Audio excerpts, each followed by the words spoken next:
नमस्कार दोस्तों, स्वागत है आप सभी का अपने अपने YouTube चैनल मैथ्स एकेडमी पर। दोस्तों आज हम सॉल्व करेंगे परसेंटेज से संबंधित कुछ कॉमन क्वेश्चन जो हर एग्जाम में मैक्सिमम पूछी जाती हैं।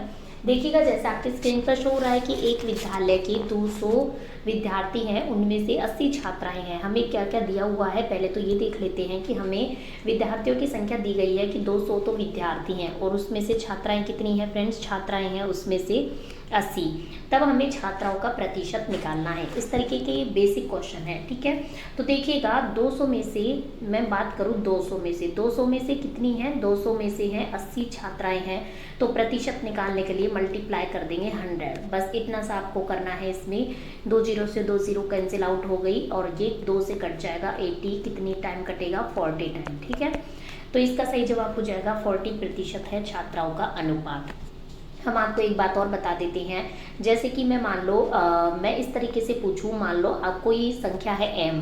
चलिए हम किसी अलग कलर से करते हैं। जैसे मान लिया कि कोई संख्या है m, तो एम जे का कितना प्रतिशत है ये हमें करना है।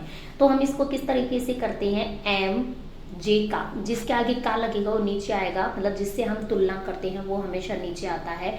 इसका कितना प्रतिशत है, ये फॉर्मूला आपको हमेशा, ये बेसिक चीज़ है, ये हमेशा आपको याद रखनी है, ठीक है।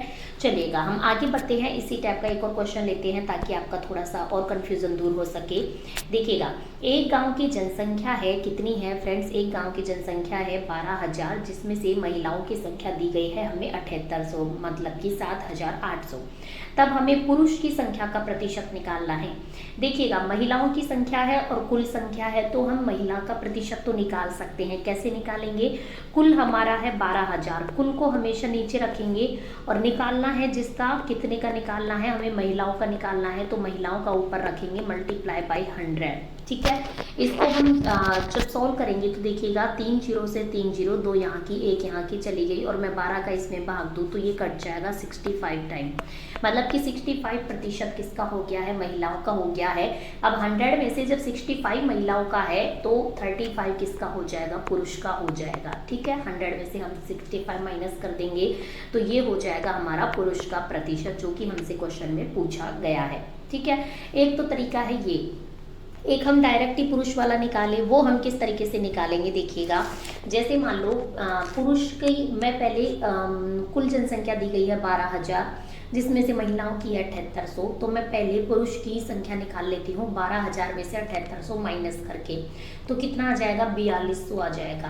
अब 4200 के नीचे मैं लिखूँ टोटल जो कि है हमारा 12,000, इसको मल्टीप्लाई कर दूँ मैं 100 से, इसको मैं सॉल्व कर लूँ तब भी हमारा क्या प्राप्त होगा, हमें 35%। इस तरीके से हम इसे डायरेक्ट भी कर सकते हैं। आपका मन है तो आप इससे भी कर सकते हैं, आपका मन है तो आप पहले वाले मेथड से भी कर सकते हैं।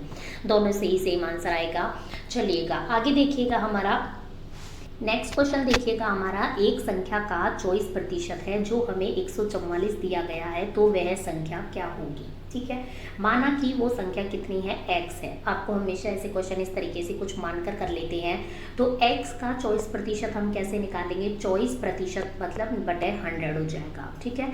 ये कितना है, ये हमें, ये 24 है तो ये हमें दिया है 144 दिया है, तो इसको हम सॉल्व कर लेंगे। x बराबर क्या हो जाएगा, इधर की तरफ जाकर संख्या क्या हो जाती है, पलट जाती है दूसरी तरफ, तो 144 मल्टीप्लाई 100 अपॉन 24, ठीक है। अब इसको हम सॉल्व कर लेंगे। देखिएगा 24 को मैं इससे काटूँ, 144 में भाग दो तो 6 बार चल जाएगा, मतलब कि सही जवाब हो जाएगा हमारा 600। तो सही जवाब हो जाएगा ऑप्शन नंबर ए 600।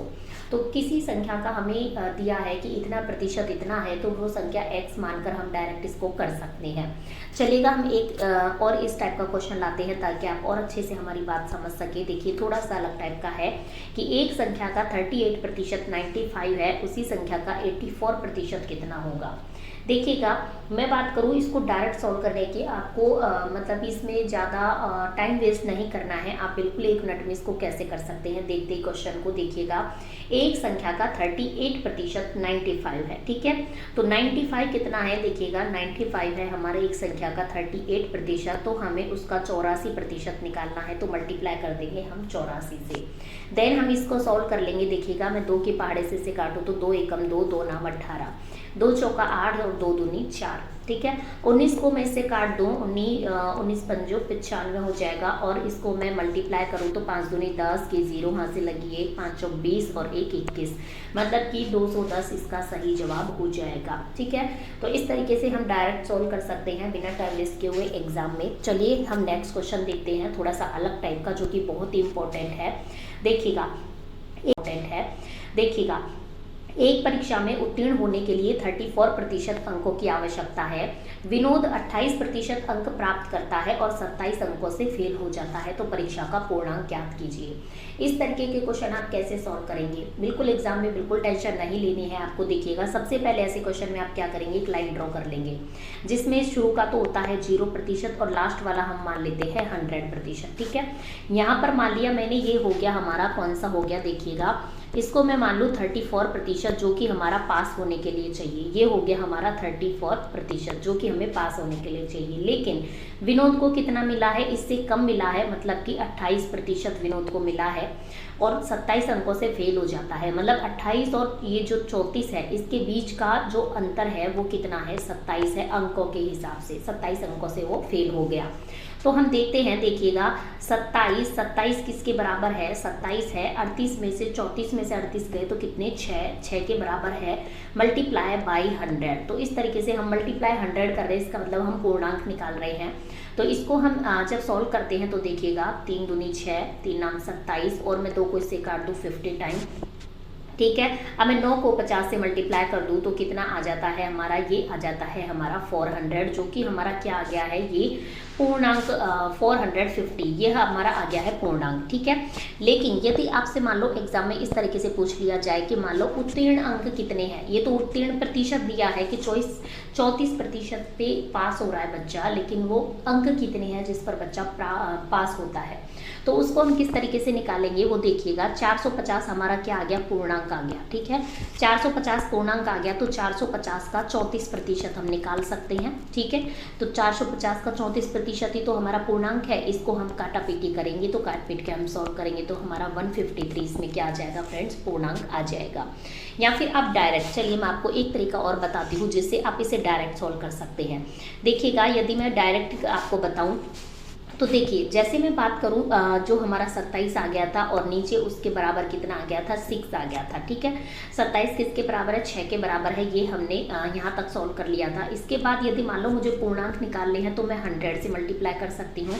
और मान लो मुझे क्या निकालने हैं, डायरेक्ट उत्तीर्ण अंक निकालने हैं, तो उत्तीर्ण का प्रतिशत हमें कितना दिया है, 34, तो मैं 34 से मल्टीप्लाई कर सकती हूँ।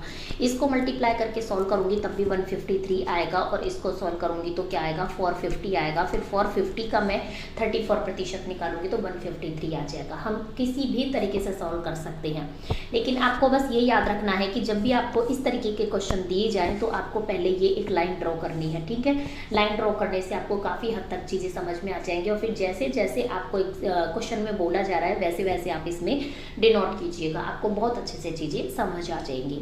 तो चलिए फ्रेंड्स, आज की वीडियो में मैं बात करूंगी इतने ही क्वेश्चन की, बाकी हम मिलेंगे नेक्स्ट वीडियो में नेक्स्ट क्वेश्चंस के साथ। तब तक बने रहिए मिशन मतलब मैथ्स एकेडमी के साथ। और यदि आपको हमारा वीडियो चैनल प्रयास पसंद आता है तो वीडियो को लाइक कीजिए, चैनल को सब्सक्राइब कीजिए। हमारा दूसरा चैनल है मिशन NCERT फॉर RPSC, जिसपे हम जीके से संबंधित वीडियोस क्या करते हैं फ्रेंड्स, अपलोड करते हैं। यदि आपने वो सब्सक्राइब नहीं किया है तो उसे सब्सक्राइब कीजिए।